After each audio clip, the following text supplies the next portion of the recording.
Hello, boys and girls, and welcome to Wednesday Night Bible Study. Tonight we continue our unit, The Kingdom Provided. And tonight there's some big changes. We know that Saul has been king. Something I haven't told you is that one of Saul's sons, Jonathan, was absolutely David's best friend. And in tonight's story, Saul and Jonathan are both killed in battle. Guess who becomes king after that? You guessed it, David, as we knew was going to happen because he was anointed by Samuel to be king one day. Now, after David becomes king, he looks around at this beautiful palace that he's living in, and he thinks, I live in a beautiful palace, but God is worshipped, and the Ark of the Covenant is in a tent, the tabernacle. I want to build a beautiful temple for God. There was only one problem. He didn't ask God if that's what God wanted. You know, many times, boys and girls, we want things or we think that things would be a great idea, and we never really stop to think about, is it the best thing? You know, and sometimes our parents will say, no, it's not a good idea, or you don't need to do that. And sometimes we might get angry or upset. And we have a decision to make. Are we going to obey and listen to what our parents say? Or are we going to bulldoze ahead and do what we want to do? Well, King David has the same exact choice to make tonight. Is he going to listen to God when God tells him that he never asked him to build a temple? Or is he going to do what King David wants to do? Let's watch and find out. Hey everyone, I'm Megan and this is Jessie. Hello! Jessie, what are you going to paint with that paintbrush? My dog Max's house! My dad is gonna help me. Nice. What color are you going to paint it? His favorite color, tennis ball yellow. Tennis ball yellow? How do you know that's Max's favorite color? Because his favorite toy is a tennis ball. Ah, okay. Well, that's gonna be one very bright doghouse. Yeah, it is. Max is a good dog. I want him to have a doghouse that he loves. That is so great, Jessie. In today's Bible story, David wanted to build a house for someone, God. Listen to our Bible story to hear what God had to say about David building him a house.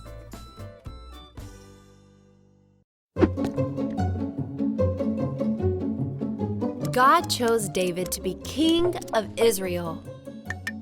God gave his people a time of peace. One day, David was talking with Nathan the prophet. I live in a palace of nice wood, David pointed out, but the ark of God sits inside a tent. God is with you. Do what you want, Nathan said. But God did not want David to do whatever he wanted. That night, God talked to Nathan. This is what God wanted Nathan to say to David. David, are you going to build a house for me to live in? Think about what I have done for my people. I brought them out of Egypt. I gave them leaders to guide them. The entire time I have been with them, my house has been a tent. Did I ever ask anyone to build a temple for me? You used to be a shepherd, but I made you a king. I helped you win your battles, and my people now live in their own land. There is no more fighting. When you die, one of your sons will be king. He will be a strong king. He will build a house for me. I will love him, and I will never leave him. When your son dies, his son will be king. The king will always be someone in your family. Nathan told David everything God said. Even though David wanted to build a temple for God, David chose to listen to God and obey him. David sat down and prayed. Lord God, I do not deserve anything you have done for me, and you promised to do so much more. God, you are so great. There is no one like you. You chose the Israelites to be your own people. You rescued them from slavery in Egypt. God, please keep your promises to me and my family. I'm sure you will keep your promises because you always do. God promised David that every king of Israel would come from David's family. God kept his promise. God sent his son, Jesus, to be part of David's family. Jesus is our king. Jesus is alive, and he will be king over God's people forever. All right, boys and girls, did David do what he wanted to do, or did he obey? That's right. David obeyed God. Now I have a few other questions for you. Number 1, where did David live? That's right, in a beautiful palace. Number 2, where was the Ark of God? That's right, it was in the tabernacle, which was a tent. Number 3, did God want David to build him a house? No, he did not.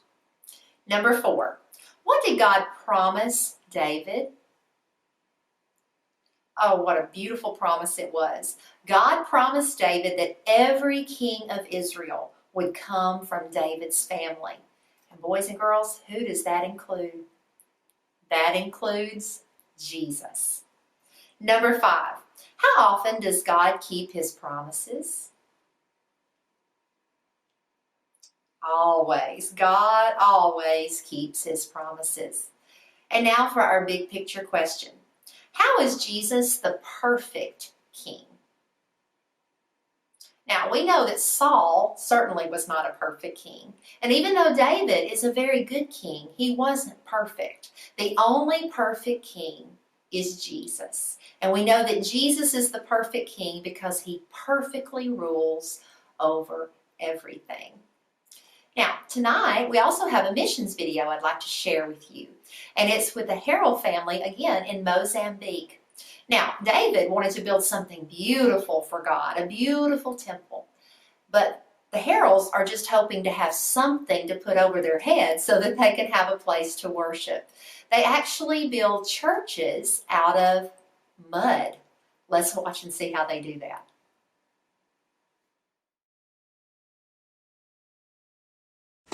Hey!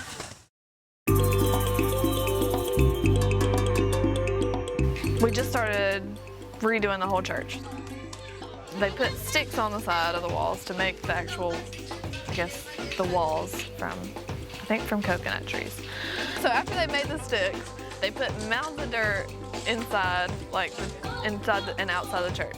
And then they'll go get water from the well and bring it and pour it into the dirt and mix it, stomp all over it with their feet and make it in a mud. So then you have these big, huge things of mud that you are gonna put on the walls. So then you pick up some of the mud and you basically just throw it at the wall.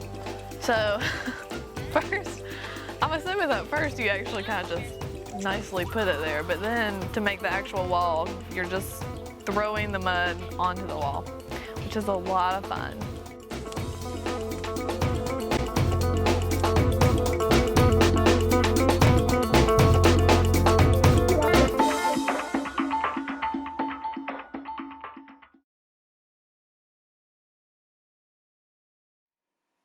All right, boys and girls, I hope you enjoyed the missions video. We need to remember to continue to pray for the Harrell family as they serve in Mozambique. And you know that they're definitely in need of prayer for the way that they're having to build their churches and the areas they're having to go. Now, tonight I also hope that you'll take some time to read with your family tonight's story. Tonight it moves to 2 Samuel, and we're in chapters 6 and 7. I hope you have a wonderful week, boys and girls, and I'll see you soon.